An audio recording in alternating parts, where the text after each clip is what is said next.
안녕하세요. 무명 아무개 목사입니다. 오늘의 말씀은 욥기 42장 1절에서 6절까지의 말씀을 보려고 합니다.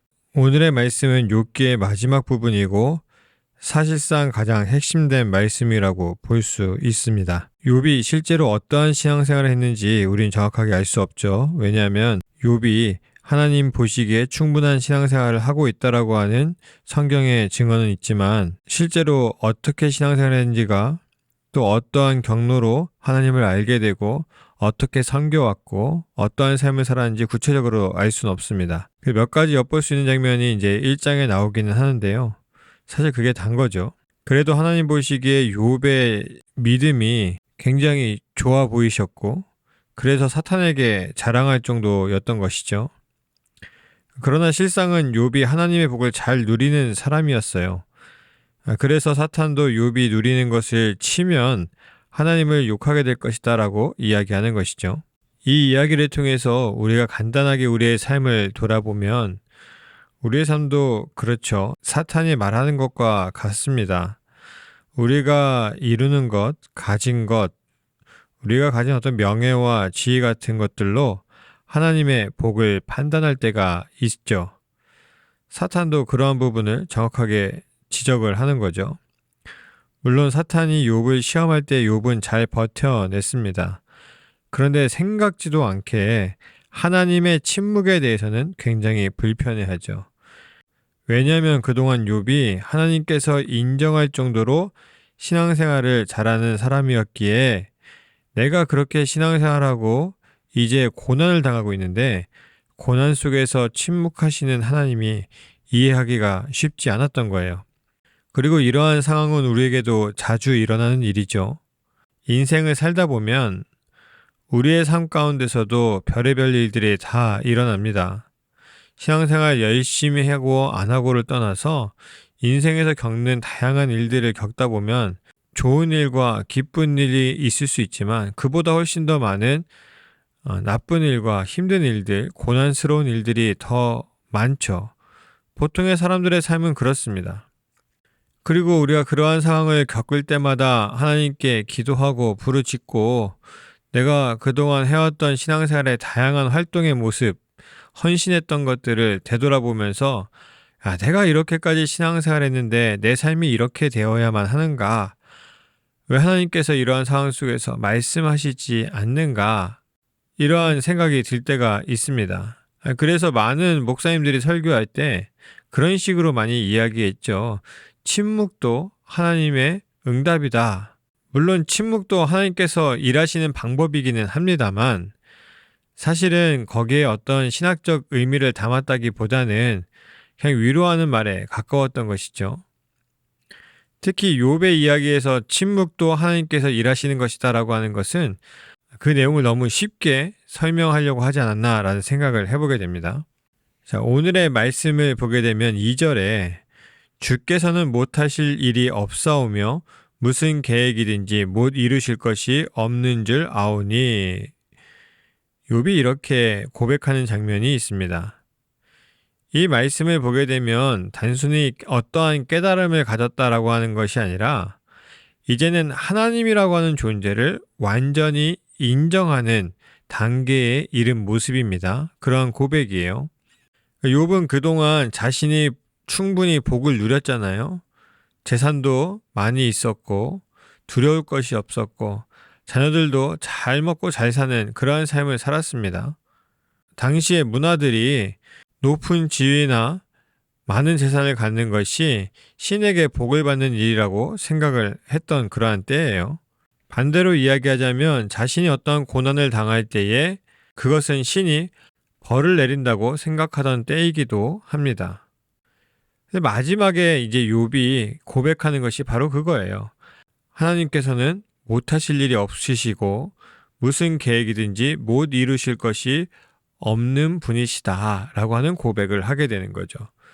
이런 고백을 할 수 있었던 이유가 뭐냐면 욥이 고난을 당할 때에 하나님께서 침묵하시는 모든 과정을 통해서 자신이 했던 일들이 있지 않습니까? 침묵하시는 하나님에 대해서 원망하고 불만을 계속해서 품어왔던 것이죠. 왜 대답해 주시지 않느냐고 그렇게 이야기해 왔습니다.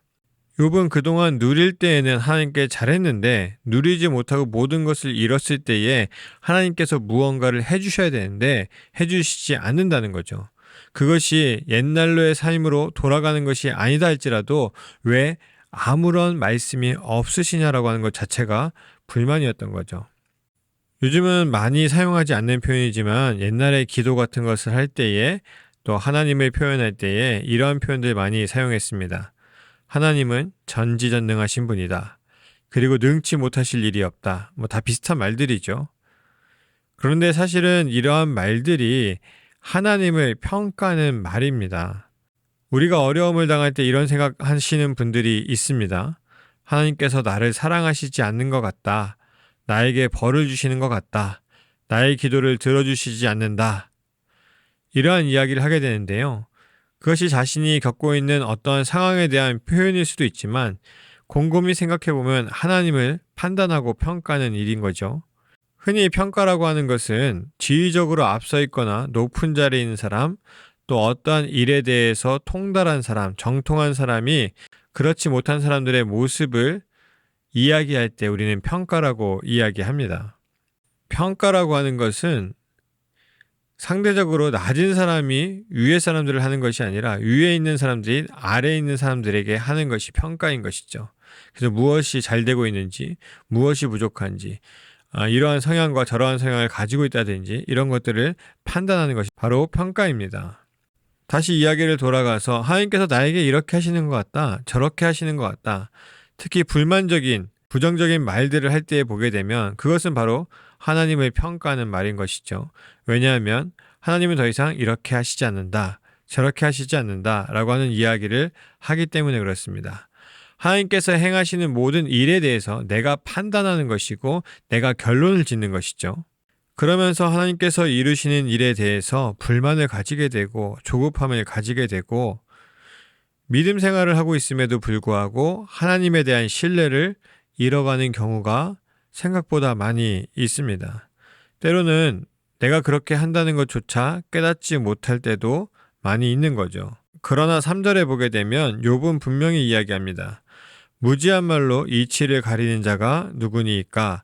나는 깨닫지도 못한 일을 말하였고 스스로 알 수도 없고 헤아리기 어려운 일을 말하였나이다. 여러분 한번 생각해 보세요. 욥이 그동안 많은 것을 누렸다가 모든 것을 다 잃었습니다. 그리고 적어도 그러한 일에 대해서 하나님의 응답을 좀 받기를 원했고 하나님의 음성을 듣기 원하는 마음이 있었어요. 이래서 이렇게 되었다. 저래서 저렇게 된 것이다. 앞으로 너가 어떻게 하면 앞으로 어떻게 될 것이다 라고 하는 이야기를 듣고 싶었겠죠. 그런데 왜 그렇게 하시지 않느냐고 불만을 가졌던 거예요. 근데 3절에 보게 되면 이게 완전히 깨어지는 겁니다. 왜냐하면 내가 지금까지 하나님께서 침묵하시고 아무것도 하지 않으시는 일에 대해서 불만을 가졌는데 이제 깨닫고 보니까 무지한 말로 이치를 가리고 있었다는 거죠. 내가 깨닫지도 못한 일에 대해서 함부로 이야기했다는 거예요. 내가 알 수도 없는 것, 헤아리기도 어려운 일에 대해서 말하고 있었다는 것을 깨달았다고 고백합니다. 그러니까 우리는 하나님께서 응답하시지 않았다라고 생각했고 아무것도 하지 않으신다라고 이야기했고 막연하게 하나님께서 뭔가 하고 계시겠지라고 이야기하지만 마음속으로는 답답해했잖아요. 그런데 생각해보면 하나님께서는 분명히 일하고 계시고 이루시고 계획하신 일 중에 못 이루실 것이 없는 분이신데 그러한 하나님에 대해서 우리가 잘 알지 못하고 알 수도 없는 신과 피조물의 관계인데 거기다 대고 하나님 왜 이렇게 안 하십니까? 저렇게 안 하십니까? 라고 이야기했던 것 자체가 굉장히 무지한 일이었다라고 하는 것을 고백하는 거죠. 하나님께서 이루시는 중심 생각에 대해서 내가 얼마나 알고 있을까요? 하나님께서 행하시는 일의 방식에 대한 이치를 우리가 조금이라도 알 수 있을까? 그렇지 못했다는 거예요. 욥의 고백은 하나님께서는 분명히 하나님의 뜻대로 일하시고 이루시는데 내가 그것을 알지 못했기 때문에 불만을 가질 수밖에 없었고 그런 부정적인 감정에 대해서 주체하지 못했다라고 하는 것을 고백하는 거죠. 우리는 단순히 이렇게 생각해요. 욥의 기준으로 말씀을 드리면 하나님께서는 욥이 고난 당하실 때에 아무것도 하지 않으셨고 침묵하셨다. 그런데 욥기 38장 후반부터 보게 되면요. 하나님께서 욥에게 세상을 경륜하시는 이야기를 구체적으로 풀어서 말씀하십니다. 자연 현상부터 시작해서 생명이 어떻게 잉태되고 언제 태어나는지 너희들이 알고 있느냐라고 하는 이런 이야기를 하세요. 그 이야기는 하나님께서 이 세상의 모든 것 하나하나를 다 경륜하고 이끌어 가신다라고 하는 이야기를 하시는 것이죠. 자, 그러면 우리가 하나님의 입장에서 한번 생각해 보세요. 이 땅에 있는 모든 것들 하나님께서 지으신 피조물입니다. 그리고 하나님의 계획대로 모든 자연이 움직이는 것이고 어떤 생명들이 태어나기도 하는 것이죠. 그럼 그 안에서 똑같이 피조물인 한 명의 사람이 나에게는 하나님께서 응답하셔야 되고 직접적으로 뭔가 보여주셔야 되고 말씀하셔야 된다고 생각하는 것이 교만이라고 하는 거죠. 그러면 정말 욥이 생각했던 것처럼 하나님은 침묵하셨는가? 아니죠. 이 세상의 모든 것을 경륜해 오셨다고 하는 것을 직접적으로 말씀해 주십니다. 아, 그렇구나. 나의 삶에 대해서 내가 침묵한다라고 생각했지만 하나님은 이 세상의 모든 것들을 이끌어 가시고 계획대로 이루어 가시는 것이고 그 안에 나는 하나의 계획이고 하나님의 행하심이구나 라고 하는 것을 깨닫게 되는 겁니다. 그동안 그것을 몰랐기 때문에 하나님의 그 큰 행하심에 대해서 알지 못했기 때문에 그것에 대해서 불만할 수밖에 없었던 것이죠. 결국은 침묵이라고 생각했던 하나님께서 전혀 응답하시지 않고 나에게 무언가 하시지 않는다라고 생각했던 그 시간들을 통해서 욥은 하나님께서 이렇게 해 오셨구나 라고 하는 것을 깨닫게 되었고요. 자신이 하나님에 대해서 나름 평가하며 하나님은 이러한 분이신데 왜 나를 이렇게 버리시는가에 대해서 가졌던 그러한 생각들에 대해서 신앙의 진통을 겪고 결국 깨달음의 해산을 하게 되는 것이죠. 여전히 우리는 하나님의 계획에 대해서 알 수 없습니다. 왜 지금도 우크라이나와 러시아가 전쟁을 하며 수많은 사람들이 죽어가야 되고 또 많은 나라들이 영향을 받아서 사람들이 살아가기가 힘들어야만 하는지, 왜 아직도 끔찍한 범죄가 일어나야만 하는지, 그리고 때로는 하나님을 잘 믿는다는 이들에게 닥치는 고난이 왜 있어야 되는지 우리는 알 수 없습니다. 어떤 이들에게는 왜 복을 주시고 그의 길을 열어주시는지, 왜 어떤 이들에게는 그렇게 하시지 않는지 우리는 알 수 없다는 거죠. 그러니까 그리스도인들이 신앙생활하면서 조심해야 될 것이 무엇이냐면 결과를 보고 판단해서는 안 된다는 거예요. 하나님께서는 이 세상의 모든 것을 이끌어 가시는 분이라고 하는 것을 믿는 것이 그리스도인들인데, 그리스도인들은 이 모든 과정을 통해서 하나님께서 계획대로 이루어 가시고 있다라고 하는 것을 믿어야 되는 것이죠.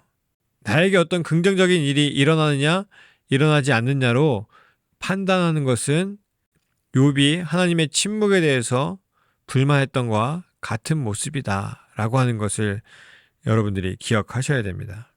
우리는 신앙생활하면서 많은 사람들의 신앙 체험의 이야기를 들어왔습니다.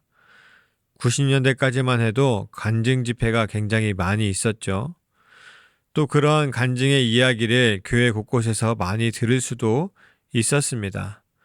교회 안에 어떤 소모임들을 통해서 이야기하다 보면 내가 옛날에 받았던 하나님의 은혜에 대해서 겪었던 하나님의 체험에 대해서 이야기를 나누게 되죠. 사람들은 항상 그러한 체험의 이야기를 할 때에 자신이 겪었던 극적인 이야기를 중심으로 이야기합니다. 그럴 수밖에 없죠. 사람들이 일상을 살아가면서 하나님의 은혜를 깨달으려면 뭔가 극적인 일이 있어야 되는 것이죠. 80년대, 90년대에 넘어가면서 우리나라 경제가 막 커져갈 때에 사업에 성공한 사람들이 자기의 인생 가운데 놀라운 일들을 겪으면서 하나님의 은혜라고 간증했습니다. IMF 시대를 지나면서 망했던 사업이 다시 일어날 때에 그것이 하나님의 은혜라고 사람들이 많이 간증해 왔습니다. 어떤 분들은 죽을 병에 걸렸지만 치유받은 이야기에 대해서 이야기하기도 하죠. 우리는 흔히 하나님의 은혜라고 이야기할 때 바로 이러한 극적인 이야기들을 꺼내 놓습니다. 아마 대부분의 성도님들의 대화 속에서 하나님의 은혜라고 이야기할 때에 오늘 내가 교회에 올 때에 어떠한 일도 당하지 않고 안전하게 왔다는 것을 하나님의 은혜라고 이야기하시는 분은 아마 거의 없을 겁니다. 그런 것들도 당연히 하나님의 은혜인데 극적이지 않으면 사람들에게 자극이 되지 않는 것이죠. 욥도 마찬가지가 아니었을까요?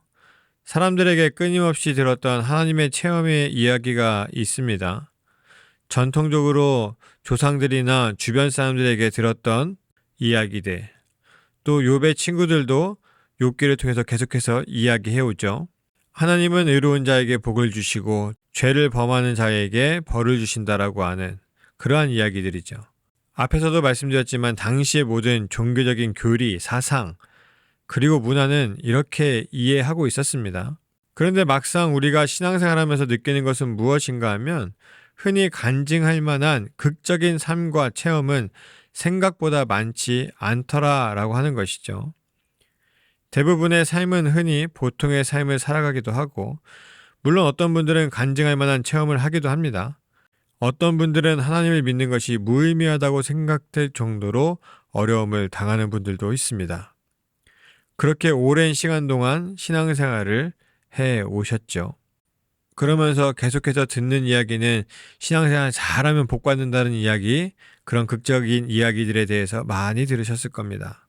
그런데 욥은 이제 다시 한번 뭐라고 고백하는가 하면 내가 주께 대하여 귀로 듣기만 하였사오나 이제는 눈으로 주를 배움나이다 라고 고백해요.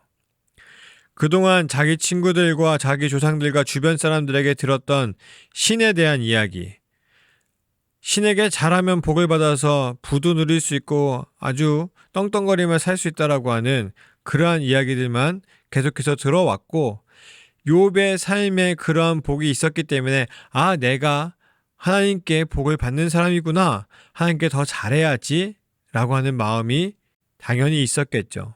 그런데 이 침묵의 시간을 통해서 욥이 깨닫는 것은 하나님은 단순하게 하나님께 잘하는 사람에게 복을 주시고 부를 쌓게 하시고 높은 지위에 올라가게 하시고 죄를 범하는 자에게 벌을 주신다라고 하는 그런 간단한 하나의 문장으로 하나님을 설명할 수 없다라고 하는 것을 깨닫게 된 거예요.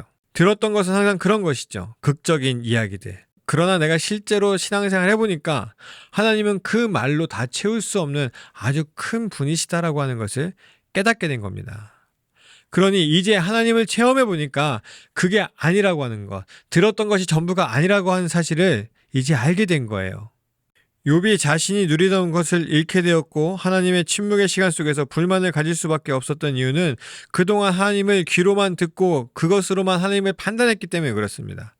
사람들이 말하는 이야기만 들어왔습니다. 그러나 막상 하나님을 이러한 기회를 통해서 체험해보니까 세상의 사람들이 말하는 것과 같지 않았다. 그래서 불만을 가질 수밖에 없었지만 체험하고 보니 세상 사람들이 말하는 그러한 복이 없어도 하나님은 욥을 위해서 욥이 깨달을 수 있도록 이끌어 가시는 분, 침묵이라고 하는 도구를 통해서, 또 침묵이라고 이야기하지만 그 상황 속에서 모든 세상을 격려하시는 것을 통해서 욥을 위하여 일하시고 계셨다라고 하는 사실을 욥이 깨닫게 된 거죠.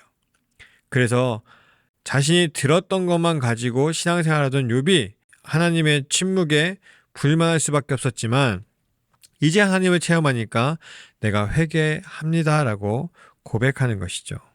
그동안 욥이 가지고 있었던 하나님에 대한 생각, 그래서 자녀들을 위해서 끊임없이 제사를 드리면서 자녀들이 혹시 하나님께 밉보일까봐, 벌을 받을까봐 항상 제사를 드렸던 욥. 사람들이 그렇게 해야 된다라고 이야기해 왔었겠죠. 또 그렇게 잘하니까 복을 누린다라고 생각했을 겁니다. 욥의 친구들도 끊임없이 그러한 자신들이 가지고 있는 하나님에 대해서 욥에게 계속 이야기하죠. 그러나 체험해보니까 아니더라. 우리는 하나님의 한 부분조차도, 조그만 부분조차도 이해할 수 없었고 하나님께서 계획하신 대로 모든 것을 이끌어 가시고 나는 그 안에서 하나님께서 주신 대로 누리며 살아가는 존재이구나 라고 하는 것을 깨닫게 됩니다. 여러분들의 삶을 한번 돌아보십시오. 신앙생활을 꽤나 길게 하신 분들은 다시 한번 삶을 돌아보세요. 어떤 분들은 세상적인 복을 누리며 성공하신 분들도 있습니다. 몇 명 안 되죠. 대부분은 보통의 삶을 살아갑니다. 어떤 분들은 자신의 삶이 다 망가져가는 것 같음에도 불구하고 신앙을 포기하지 않고 계속해서 나아갑니다.